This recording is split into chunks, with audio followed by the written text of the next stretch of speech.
So welcome to Coacharya's Awake, Aware, Arise. Today is the last session. I mean, we have two more to go in the evening. So it was almost 5 weeks sessions. Great to have you all.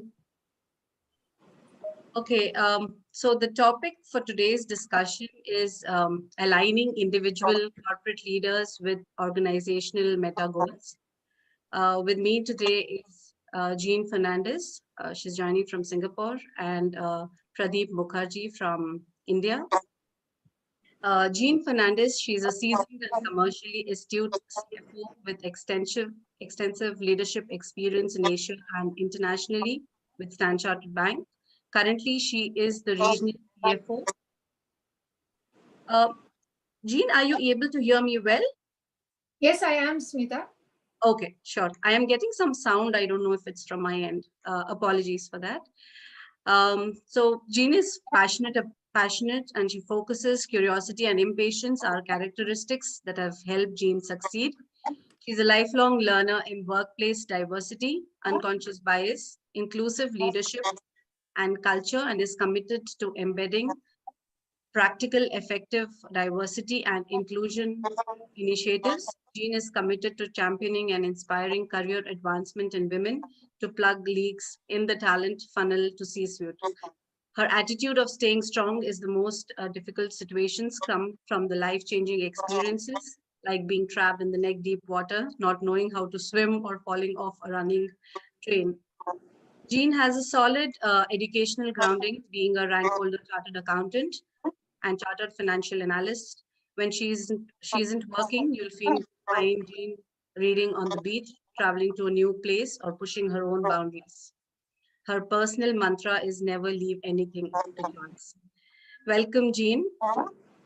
Thank you, Smita. Really kind introduction. And I think I'm really excited to be here and partner with Coacharya for this event. Great to have you. The next panelist is Pradeep Mukherjee. Pradeep works on enhancing organizational and leadership effectiveness. As a consultant and executive coach, Pradeep brings to the table his rich corporate experience in India and overseas of having managed an organization as a CEO and 20 years of managing the human resources function in multinational organizations. Given his strong business orientation, his specialty is to identify and help build organizational capabilities and supportive organization structures and systems for effective performance. Define and implement people strategies that enable business success and develop leadership talent through coaching. Pradeep is a master certified coach accredited by the International Coach Federation and has coached more than 150 executives. Welcome, Pradeep. Thanks a lot, Smita. Really appreciate it. And thank you very much for those kind words. Okay, so Jean would like to, given that, the attendees are more leaders, but also coaches, and we are now going to talk about the different, types of the characteristics which the leaders in this post-pandemic world has to inculcate in themselves in order to, and the coaching skills basically. So, Jean, would you like to talk about a few of these new types that we have incorporated in us as coaches, as leaders? Yeah, thanks, Smita. I think I want to start with saying when Smita said, never leave anything to chance, which is sort of my life mantra, the pandemic has in some ways turned that for all of us upside down because there is so much we don't know, right? As an individual, as a leader, as a parent, as a child, in any role we play, things are uncertain, things are new. And almost you have to swim through a different tide every day. It's almost sometimes a question of sinking versus swimming. So I'm going to touch today a bit on what are the things which I have faced as a leader in my role. And many of them are similar to what everyone else is going through. So business uncertainty, ambiguity in life, not knowing what's going to happen next, whether with the virus or whether with the lockdowns or anything else. working from home, a new concept. Before this, many of us never ever worked from home, and dealing with the associated challenges which come with it. Nothing is easy. Thinking about mental health, which at a certain point of time, at least for me, I thought, what's mental health? Everything's always going to be fine. But no, this pandemic has taught me that there are so many challenges which come through when the demands and uncertainty continues. So what Pradeep and I wanted to do today was talk on a few of these topics. So Pradeep, I'm not sure I covered all the topics, around the demands we are having as leaders on account of the pandemic. You absolutely did. And we will, as we interact with the participants, ask them also what are some of the things that they are seeing. So at the right moments. So yes, you did. Yeah, so Pradeep, let's start with one of the topics, right? Uncertainty. I mean, I find this like a fascinating thing, right? Like, because as human beings, we like that safety, that security, we hate not knowing, right? Like that feeling of, in fact, it causes more anxiety. Someone once told me, having a gun pointed at you versus actually being shot at, the having a gun pointed at you is much worse. Now, fortunately, I haven't had that experience in life, but I know the underlying meaning of what that person meant to say, not knowing when you're going to be shot versus actually being shot. I think not knowing causes you more anxiety. So the anxieties I think we all are facing as leaders, as individuals, are stemming from different things. The economic uncertainty, I mean, we don't know where the world is heading tomorrow, right? And it's not just we don't know whether Biden is going to be elected or Trump. It's just there is so much things which you cannot predict today versus 1 year ago when life was a lot more predictable. As an individual, there is employment uncertainty. Many of us who are employed don't know how long we will be there, how long the organizations we are working will be there, etc. Business uncertainty for the company I work in, for the company all of us work. Things have changed. Profitability has changed. Will we continue as before? Will we survive this pandemic? Is a question which each CEO today has asked. And then at a personal level, right? We've all made financial commitments, whether to buy a house or take a loan for something, or even to say I will save X thousand dollars for my child's education. And suddenly you don't know whether you're going to meet that goal or going to be able to service that EMI. So all these are the type of uncertainties I think we deal personally, and sometimes we deal in our employees, because you may not personally have it and say, oh yeah, I don't have that problem. But when you talk to your people, they are actually, those are the things which are worrying them every day. I don't know, Pradeep, if I've covered many, or if there are others which we are probably missing. No, I think you have. And I mean, just the uncertainties on three planes, right? One is your own personal plane, as you said. The second is at a plane of your, actually 4 or 5 planes, if you want to look at it this way. The second is, of course, within your own family. There will be uncertainties that people are facing because of, and the concern about health because of the virus pandemic. From a leadership standpoint, in addition to these two, because at the end of the day, you're still human, how much, some leaders would like to think otherwise. But the third thing is the uncertainty of the business, which while they have, which you alluded to and which you covered, how do you sort of take this, continue with your business in the first place? And in many cases, it's an existential question. The fourth level of uncertainty is your teams. How do you sort of manage the uncertainty on teams? Yeah, so it is, so yes, you have covered them, but I just thought I'd sort of articulated it a little differently, and the uncertainty on many planes. Yeah, so Pradeep, I'm going to ask you a question on that note to say, how have you been coping with uncertainty in any of these 5 themes, or what have you seen in your last few months of working experience?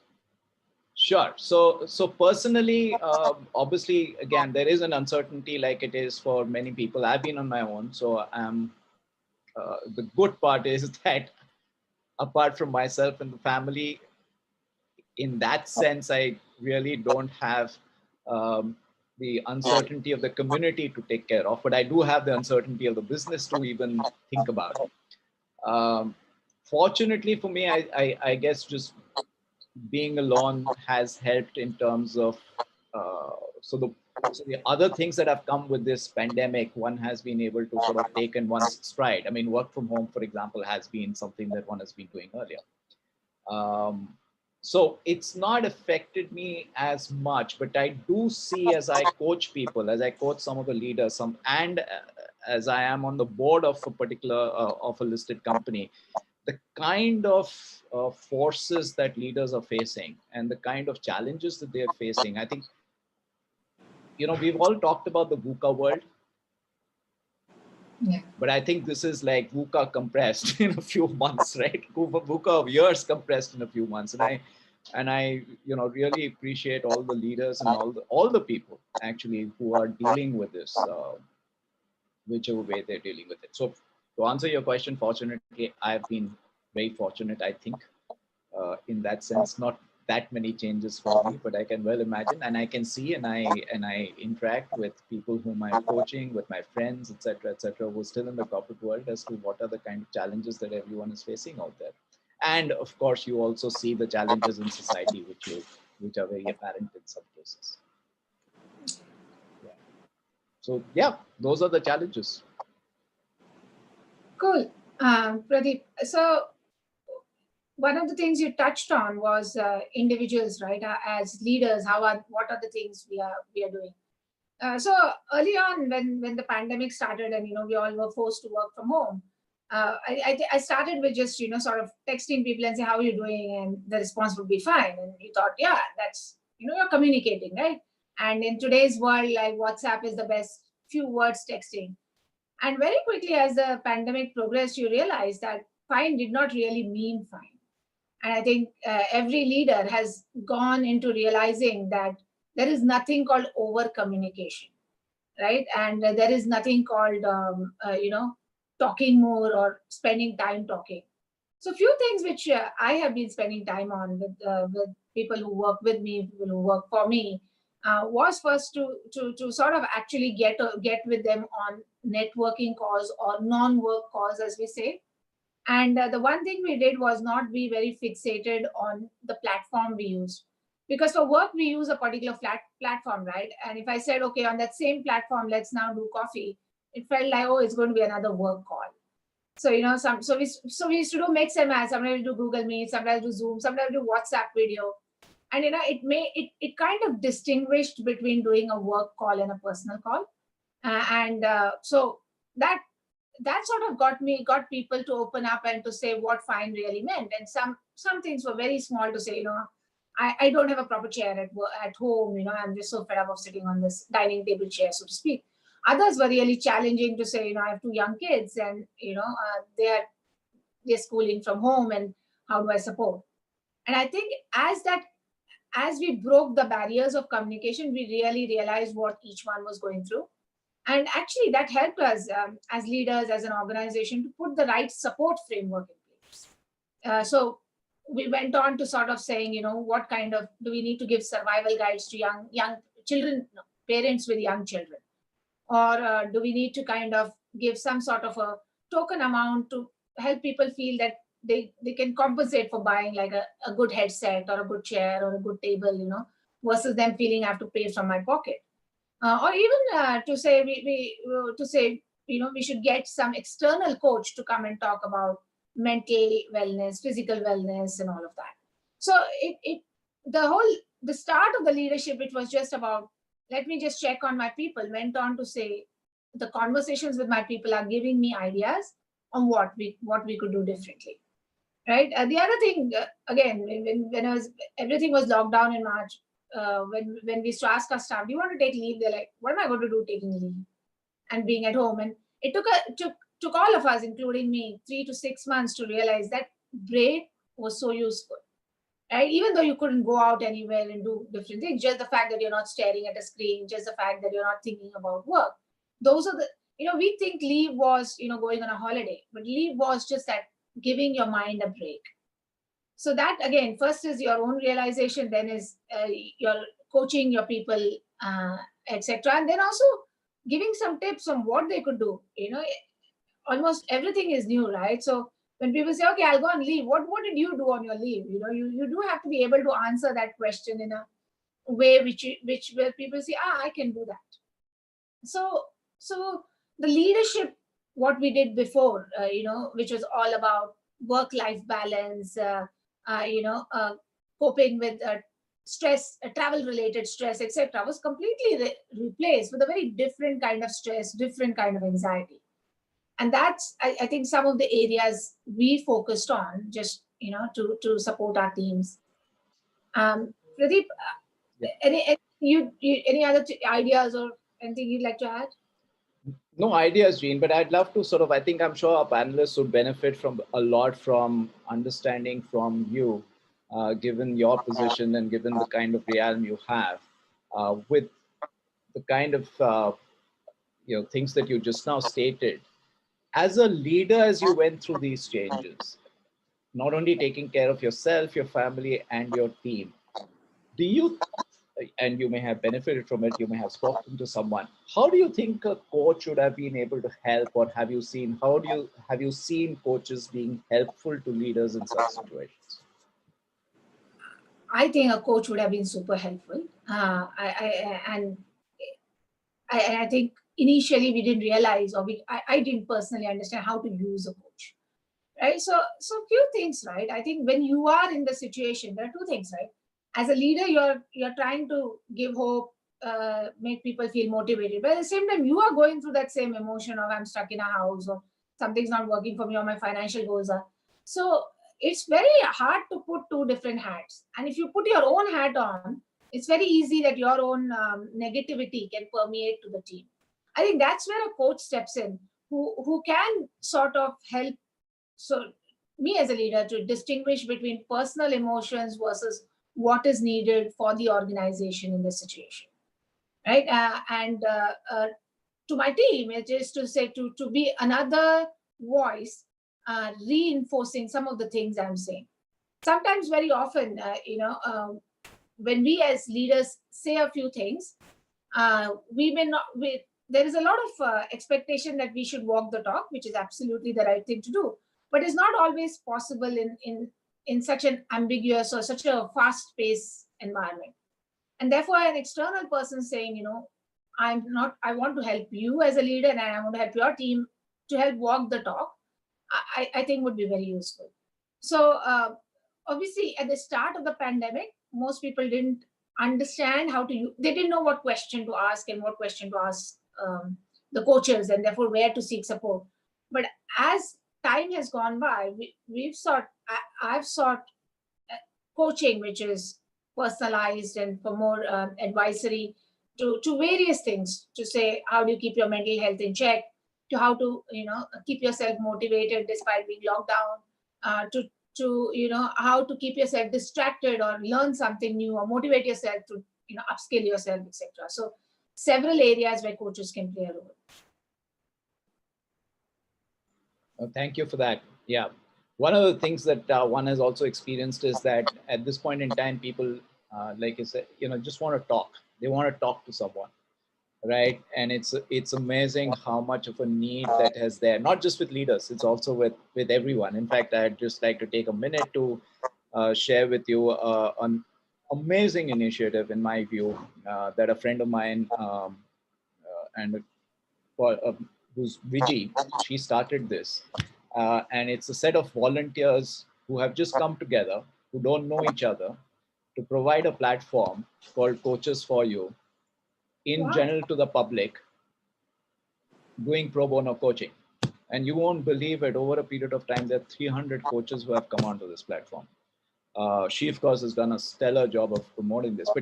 But as you think about what has happened and how it just gathered, mass as it went along, it's just people wanted to talk. People needed to talk. The kind of pressures that they're facing, the kind of issues that they're dealing with, for both for themselves and for the others. So that was fantastic. Yeah.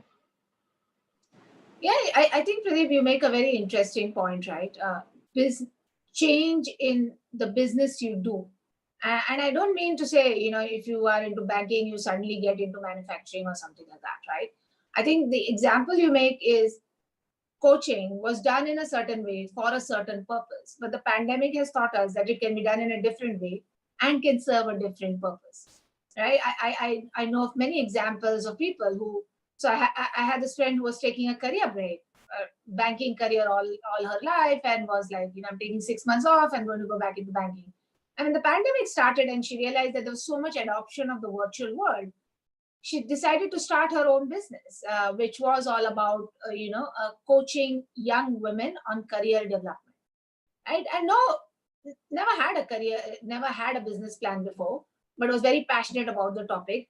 Always felt it needed physical times, physical space, being there, etc.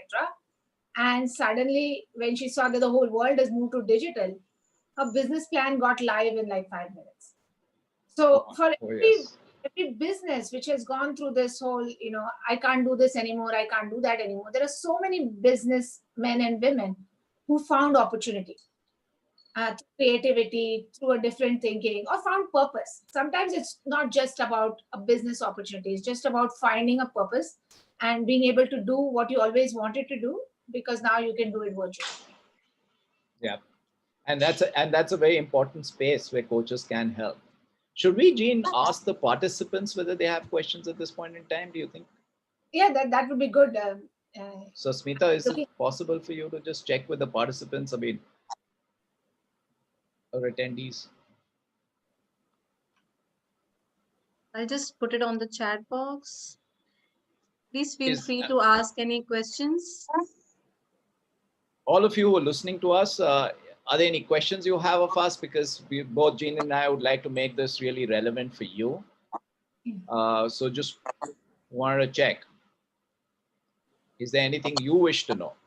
Or is there any way you wish us to steer this conversation?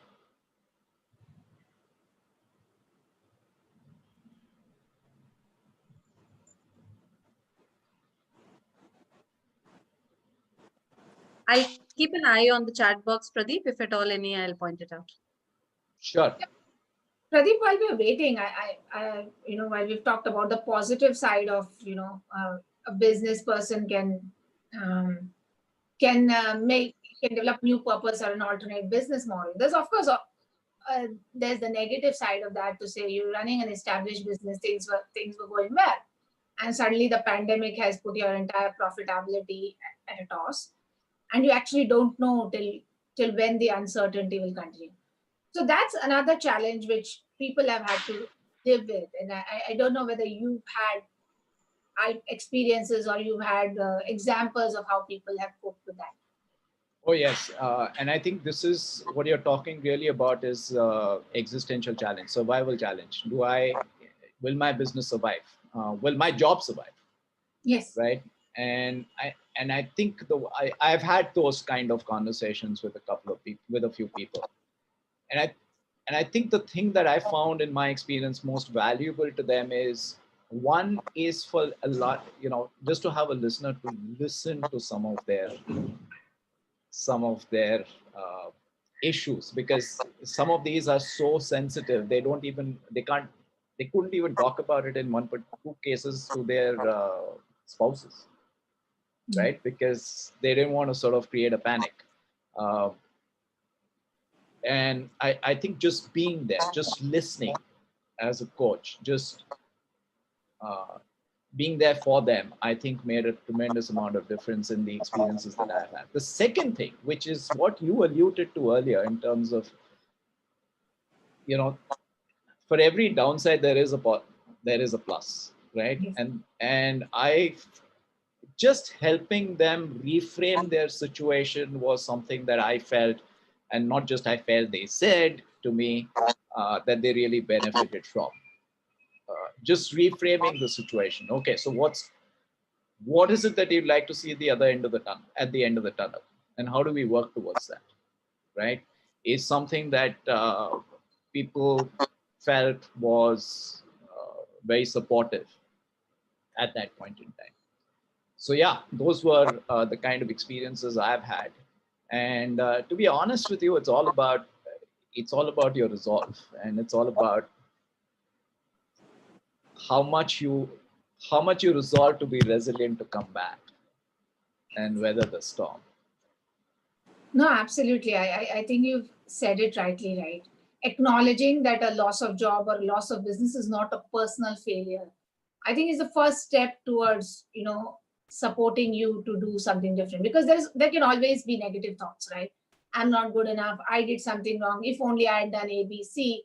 So criticizing yourself becomes very easy in this situation, and that practicing that self-compassion and recognizing that this may not have been all about you. This is something which has been this worldwide, caused by forces which are not controllable by any one of us.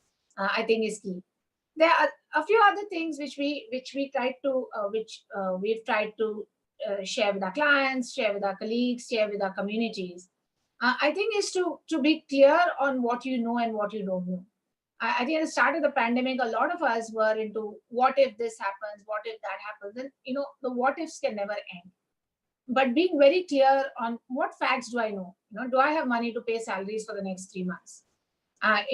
How much sales do I actually do digitally instead of through physical channels, right? Is the pricing I'm charging today correct for the relevant period? For today's time, because yesterday people are fine to pay $100. Today they may think for the same product 100 is an overpriced item, right? So the first step of saying what do I know instead of focusing on what if scenarios will really help to know what facts I can control and what facts I need to be on top of. I think the other thing I benefited from was to identify what would be your top 3 priorities, right? And clearly, I think the first priority is always your people, their health, their well-being. The second priority will be your customers, how, helping them survive and making sure they continue to be positioned for servicing and success. The third most important thing is what is most relevant for you to keep afloat or succeed within the strategy you have. So it could be to say, digitally enable something. It could be to say, just staying, you can't do anything. The supply chains are all blocked, but just staying connected with your communities, with your customers, with your people. Communication may be the only thing you could do. So every organization and every leader has had to identify its priorities, but doing that early has been quite essential for success. And finally, I do think that you have to take some measures, and many people at the start of the crisis procrastinated to say, oh, is it too early? Should I do this, etc. But I think deep down, is this structural or is this just passing? And taking those measures, whether it is tightening your belt, whether it is identifying what, putting your financial affairs in place, or it is to upskill yourself as an individual. All these things, which are things which people did proactively to help offset sort of things they didn't know and which could happen in the future.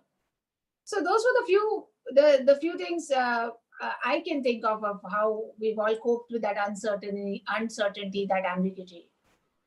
Yeah, I think the one thing that leaders probably were most challenged on in this, just from a softer angle, was knowing that they don't know, but not knowing how to share that with the people who they lead. I don't know whether, and that was a huge challenge. I think many leaders also faced, and I've seen that. So that it really challenged leaders on accepting their vulnerability. Yes, and I don't know. It's such a humbling experience. It's such a challenging at times, so much of a challenge for many people who have been there. It's the same for a parent. Sometimes the head of the family always shows they are in control. They know what's happening, and a pandemic suddenly shows their vulnerability to their kids, to their own parents, or their dependents, or whoever. I think that whole dealing with your own vulnerability and being humble has been one of the qualities which successful leaders have managed to kind of build and imbibe. Absolutely, and that's something that I think as coaches we can really help leaders to deal with. Should we ask them again? I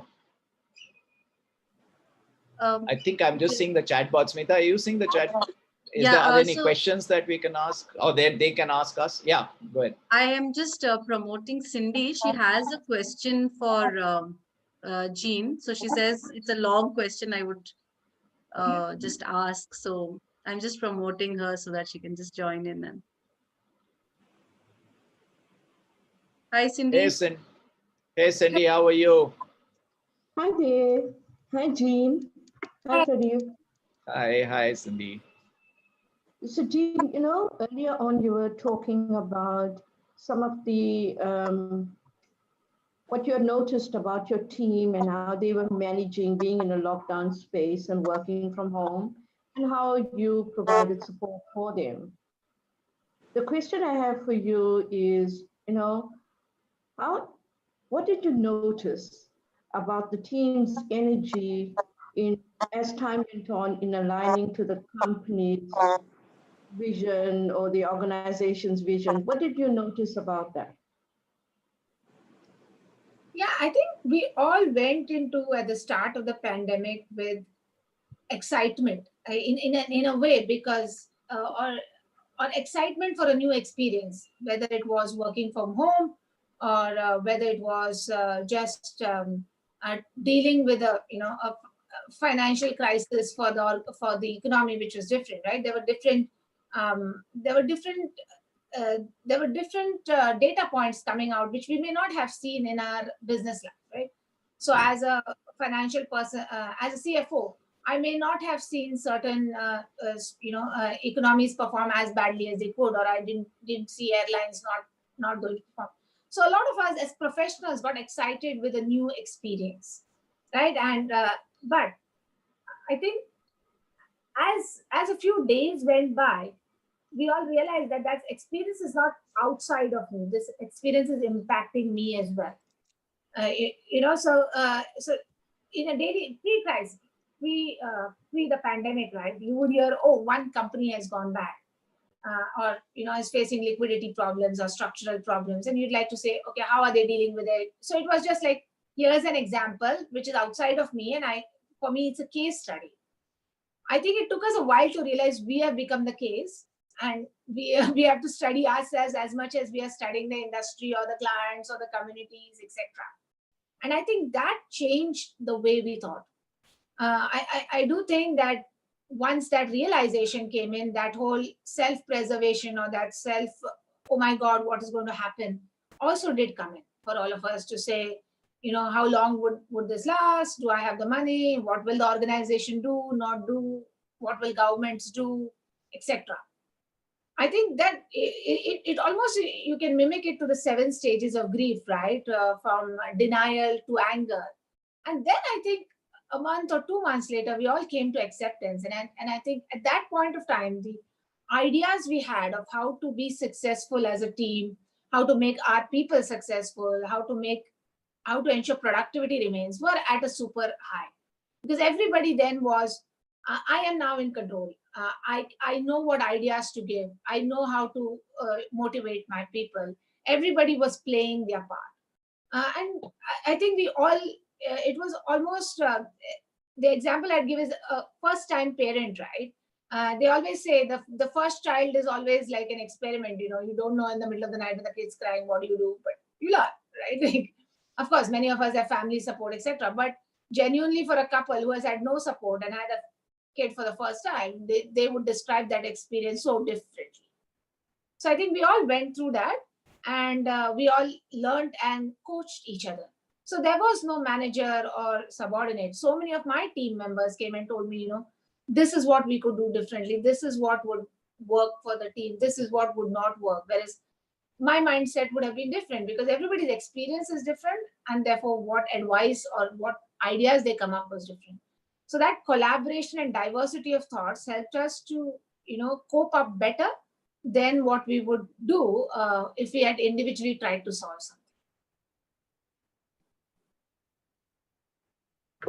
And from what you're saying, sorry. Yeah. You're saying, Jean, it does indeed come across like there was a lot of self-development and self-growth, meaning people, there was this independent space that people grew themselves and figured out or reflected on how they would contribute differently. Yes. Did you feel that? Yes, I think all of us. I mean, I am a different person today compared to what I was a year ago or even 9 months ago. The things I thought I would do and not do, the things of my own emotions and my self-realization about myself is so different. And once I started realizing that there are changes in me, which I had not thought would happen, I then started observing those cues in my teams. And I found that they themselves had developed. Everybody develops differently, but they had also developed in so many ways. And I think we all bonded much better as a result of the crisis than we would have bonded even though we were physically present in one place. Because that whole empathy came out, when someone shared a problem, another one said, oh, yes, I am also going through that. Whereas typically in corporate life, very often you come to work and you're so excited and pumped about delivering solutions that you sometimes don't stop to even share things, or you don't have the time, or you just feel like you're just in that pressure cooker environment. Pradeep, I didn't mean to exclude you from the question. Please go ahead and add. And I'll stay on mute. Yeah. Not at all, Cindy. I didn't see it that way. But I just want, jumping in to compliment Jean on the kind of, right from the beginning, the way that she's talked about examples where she showed empathy with people, which I think is the biggest need in today's times, has always been there, but it's sort of magnified today. And really want to compliment you on that, Jean, because I think that is the fundamental, the fundamental thread that helps a person see the situation for himself, herself, and others differently. That's my view, anyway.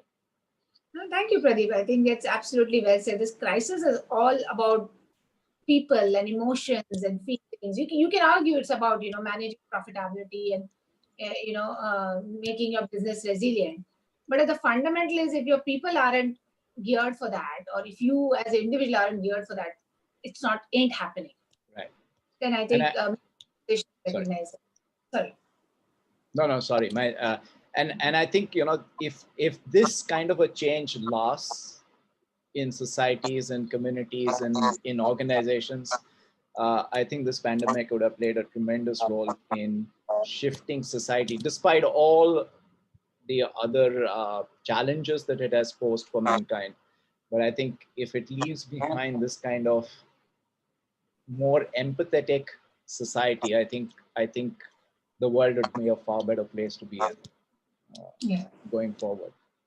And I think you shared a wonderful example of that as you spoke about your experiences. Should we ask the audience again? Yes. Yeah, there is a question, Pradeep, by Somashekar. Digital economy is happening at the same time all over the world. What will be the impact jobs? What will be the impact on jobs? I think in the digital world where you're not important, what you could do makes more sense. How coach could bring in transformation to manage current environment. That's a long question, Somashekar. Let me give it a shot, then I'll ask Jean also to give it a shot, and then come back to the coaching. I think I think it has accelerated. The digital world was going to happen. It's just accelerated the pace of it, right? And what it has done at this point in time substantially has led to people now communicate. It's made the world actually a very small and easy place to access in a manner that has been, the pace of change has been phenomenal on that. Clearly the digital world, there is going to be a lot more focus, and I'm sure there is, and Jean can probably expand on that. There's going to be a lot more focus on automation, clearly, right? People have realized, I'm sure businesses are taking a look and saying, okay, where do I sort of bring in automation so that I'm not reliant on a whole host of other variables which I can't control.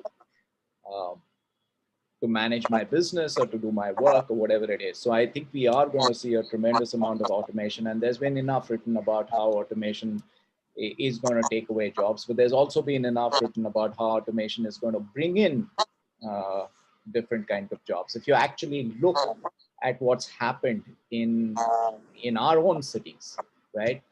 Uh, while a lot of people have lost jobs, and there are various classes of jobs that have sort of just gone away right now. But on the other hand, if you look at the whole economy of delivery, whether it's of goods, it's of services, or whatever, that has shot up significantly. So there has been a little bit of substitution, though I do not admit that the figures are necessarily balancing it out.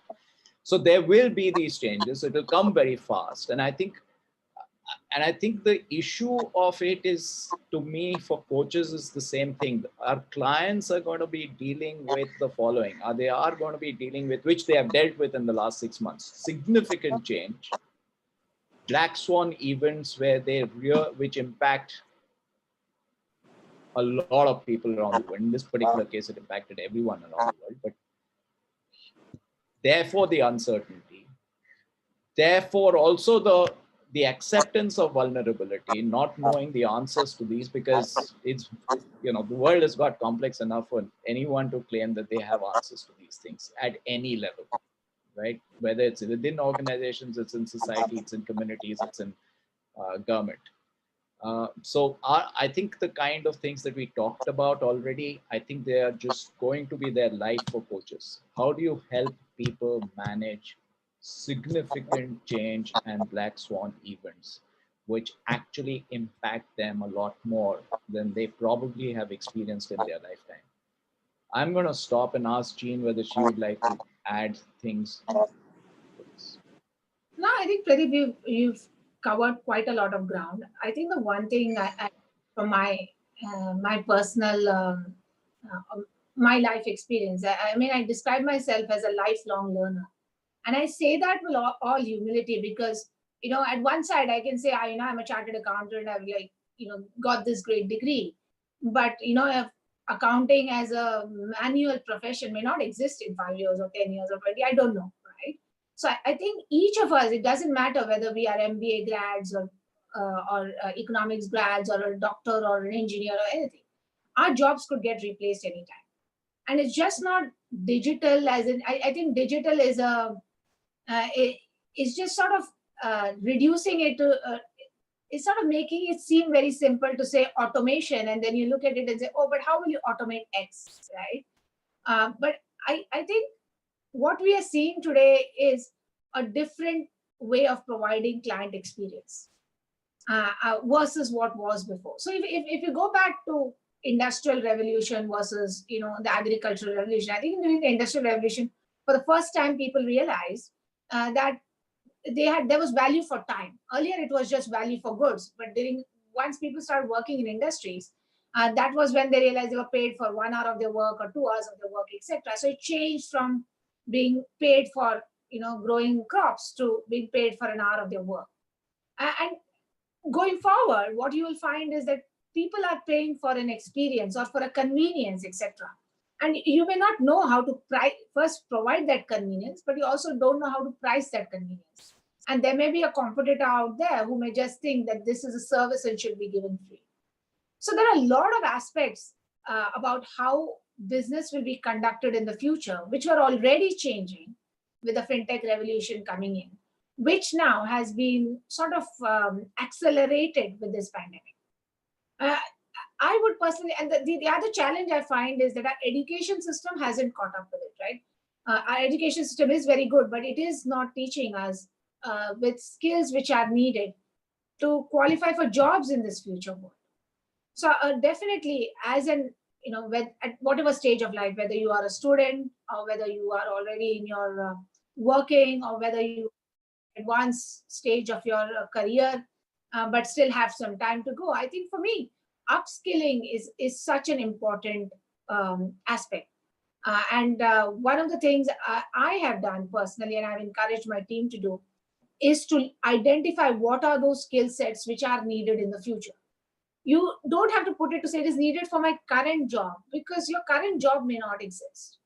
But it is to say, what if you want to be employed in banking, or if you want to be employed in finance, what are the skill sets you may need? And you'll find that the answer which comes is not the same as what came to me 20 years ago, say, go be an accountant. The answer would say, actually, no coding, because you'll be coding the systems which generate the accounting entries. Or you'd be thinking about cyber security, that information doesn't get leaked. So I think for each one of us, and particularly for people at the start of the career, identifying what is important and is going to get increasingly important is very, very key. And if that's what we can do and help our people, our family members, etc., get to that, I think we'll all be in a better place going forward. Yes, Jean, can I just add one more thing? Yeah. I think going forward, I think people will ask the question, what is employment to begin with? I think on both sides of the divide. So I wanted to ask you a question, Jane, and this is, as you manage this large team and I've seen people across countries, how has the work from home impacted people, especially women? Because I have a sense that they have taken really a brunt of it. So would love to have your perspective. Yeah, and it's interesting you brought the perspective countries, right? Because I do have staff in across 12 countries. And I must say that the experience of work from home is different in different countries for both genders and particularly for women. So I think the basics which are different, which all of us identify, is like internet connections, the size of your homes, all of that. Maybe in Singapore is very different from what is in India or Nepal or Sri Lanka, etc. So I think those are the economic situations which are quite different. But I think this second thing of how people have had to cope with caregiving responsibilities, and they apply to both genders. But yes, in many societies, they are more associated with women. So people who had old parents at home, people who had young kids at home, and then suddenly finding that they don't have help, I think that has been a big challenge. I must say there have been quite a few women who have come to me and said, actually, I think I'm just going to take a break from work. I'm going to resign. I want to take a sabbatical because I just can't do both. And I don't want to fail at either roles. My family is looking at me with great expectation now that I'm at home to spend that time with them, to devote that energy to them. I think that has been a challenge across the board for many, many people. In some cases, it has been forced on the people by society. In some cases, it is sort of a person themselves feeling that, what they are doing. And there is no right or wrong answer, right? You live your life once and you have to live it in the way you think is best. But we've had to run a lot of coachings for our people, because we've known that work from home has created for them challenges many of which we didn't anticipate. So we've run special career coaching sessions. We've run sessions to say how you could work, or we've enabled working off peak, in the sense that you want to work early in the morning, late in the evening, it almost like doesn't matter. Or you want to actually work on Saturday, Sunday, and then take Thursday, Friday off. And that can be enabled. You and your line manager can speak about it. We've also run family bonding sessions. So to say, if there's an event or a birthday, so as an organization, very often in the past we would have family day where people would get their kids to work, etc., etc. Now, how do you do that online? Right? So how do you create that opportunity where the whole family of all your colleagues, and you can't do that at 1,000 people, but probably you can do that in a 20-member team. You can come together and you make the family feel a part, because obviously you're talking on a video and your family members are going about, they can see you, they can see the other side, and they're like, what is going on? So it feels nice for them to live that experience with you at some point of time. The other thing is holidays. We've really encouraged people to take more holidays if necessary. Take no pay leave, or in any way which you can take those breaks when you feel that is necessary, and not feel guilty about being away from work, because that family life, stabilizing it, everybody at home is going through that crisis. We've also had to set up support lines, because in some cases there have been that abuse has increased as a result of prolonged prolonged stay at home, and in some cases people themselves have developed alcohol abuse or some other kind of vices, and they've quickly realized that they're spiraling in a negative path, and have said, can I have some help? So specialist medical mental support lines have been developed to kind of help with extreme situations which sort of, as a line manager, I may not be qualified to deal with.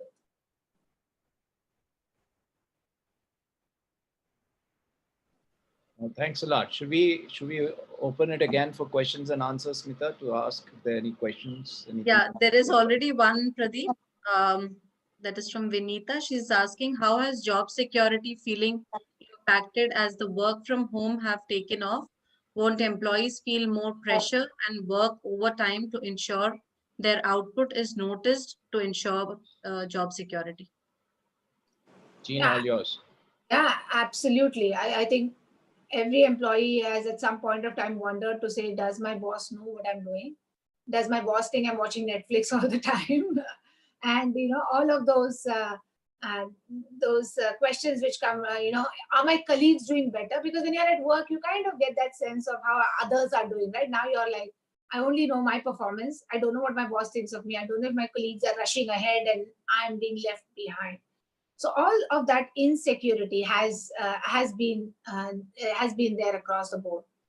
Some of the things I have done for myself to make sure that I personally don't feel insecure is to talk a lot to my manager, and sort of share what I'm doing, understand what's happening in the organization, etc. And both me and my manager have been happy to have that conversation, because I'm sure he also feels, when he's in that role, he feels similar anxiety. I've done the same with my teams, to talk to them and to say, let's have more team meetings, to sort of where everybody speaks about what they're doing, what's happening, etc. We've also tried to make those team meetings to have a bit of water cooler moments. So what's the gossip going on? And of course, in a large meeting with your boss present, you're not going to talk about real gossip, but it's made people realize that, to say you can still have an informal dialogue. You can still feel free to ask that question which you would have found it easier to ask at the water cooler. I do think that in instances where companies have had to lay off people, many companies have gone through that, providing training, counseling for people, etc., which is absolutely essential, because as people lose their jobs, they've gone into, this is me, I've been the worst performer, etc. Where it may not have been all of that. So supporting people during that transition where you've had to let go, to help them to land on their feet, or even to help them position them better in the job market, are a few things all organizations are doing. Yes, Jean, and if I can just sort of, a thought crossed me when I heard you speak, and this is addressed to all the coaches in this, who are attending. I think it just behoves of coaches to be even more sensitive to the mental state. Now, when I say mental state, I don't mean mental health, but to the mental state of our clients as we speak to them, as we interact with them, because this is what they're dealing with, right? As much as the stuff that you're dealing with. So I think it just behoves us and challenges us to be a lot more, as we say in coaching language, present fully with our clients. No, absolutely. I think we have another question from Vinita.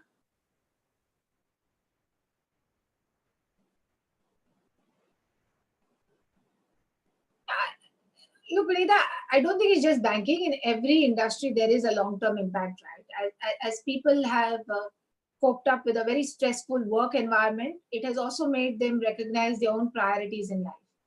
And many of them have sort of used this opportunity to either change career paths or to redefine their goals in life.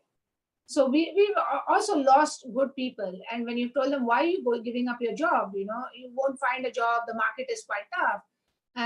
They've actually turned out and said, this is the best time when you can go out and do what you always wanted to do. Because otherwise you can be on this upriding good wave and, you know, things are always going to be fine. And I'm looking for my next promotion and next bonus. So I think one of the things I think there are two or three types of people. Some who have felt anxious and whose productivity has lowered because they're going through some personal challenges or feeling difficult coping with the situation. There are others who had this life-changing, profound moments to say, if life is so short, I don't want to be continuing to do the same thing I've been doing for the past 10, 15 years. I want to do that change which I always plan to live with. So every organization has had to face and deal with these different kinds of situations. And of course, when it comes to client-facing employees, I think they are the face of the organization, and making sure that they are well supported, well coached to be able to continue to provide banking services or any other services which an organization provides, irrespective of what they are going through mentally. Uh, Making them feel confident about, you know, their position in the organization, supporting them on mental health will help them. So I think the saying goes, if you take care of your people, they'll take care of your business. So the starting point is to make sure your employees feel always settled, always feel that they know what is happening, so over communicated, and always know that help is at hand, that you as a manager, your organization has support frameworks in place. I think that in turn will reflect in how they deal with clients and how they deal with the external world.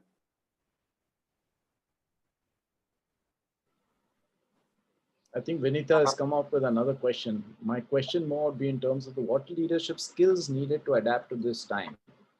To balance more of employees and business challenges are at hand at an overwhelming state. This situation is very unique for all leaders. What's the new learning?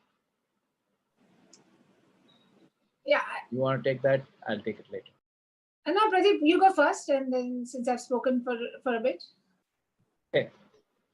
Yeah, I think a few things that we said. I think the biggest skill set that has come to the fore, as Jean sort of spoke about, is empathy. The need for empathy, because that is the underlying thing, whether it's for business or whether it's for employees or whichever stakeholder, whether it's even for your customers and even for your supply chain, people in your supply chain, because they all form the ecosystem that help you survive and helps you thrive. And all of them required empathy from leaders, whoever you touched. And I'm sure you found that even at home, Benita. I think that's the biggest skill set. The second biggest skill set, I think, in my view, again, based on discussions that we've had, is the vulnerability or the willingness to accept that you don't know. And therefore leads to how can you energize and how can you leverage the skills that you have around you without the organization, and get them going to come up with ideas and solutions to the various uncertainties that you're facing, because no one knows the answer. And therefore anyone is as good as anyone else, as long as they understand the context right? So that's the other skill set that I think and collaboration is what, if you were to use the term, and I think we have seen a lot of collaboration. Jean, again, you spoke about it earlier and how people were willing to help a lot more, even though they could not connect physically. So collaboration is another thing that came up, and some of the other things that for me, as I spoke to people, is really your mental resolve. That was, I mean, I think that's prime. Resolve that, we will get through this, because if you don't have that resolve, it gets very easy to get inundated and bogged down by all the challenges that you're facing, both personally and as a leader. So I'll stop there, and Jean, you have. things to add. No, I think very beautifully summarized, Pradeep. If I can add one to it is self-compassion. I think that whole, why is this happening to me? How could this happen to me? I'm so bad at something, etc. Can just permeate into a negative downward spiral for you. And as a leader, it can help in creating negativity in your team or demotivation in your team. So that whole living that being self-compassionate yourself and coaching your teams to be self-compassionate and not critical of their own situation or of their own performance, etc. To me is quite key. The other one I'd say, Pradeep, is communication. Now we all think we are all good communicators, right? We can speak for hours, etc. But I think marry that with the point you said earlier on not knowing enough, on having to be humble, on having to say I don't know. That situation can put you into, let me not communicate, let me wait for more information. What am I going to say? What do they not know? Don't they also read the same newspapers as me, etc. Right? Like, I think very often leaders push communication because they feel they don't feel they have the right things to say, or they can't demonstrate leadership. It's absolutely the wrong thing. And I think, in fact, coaching themselves on communication, on how to be able to still over communicate during this crisis, I think is another important skill set.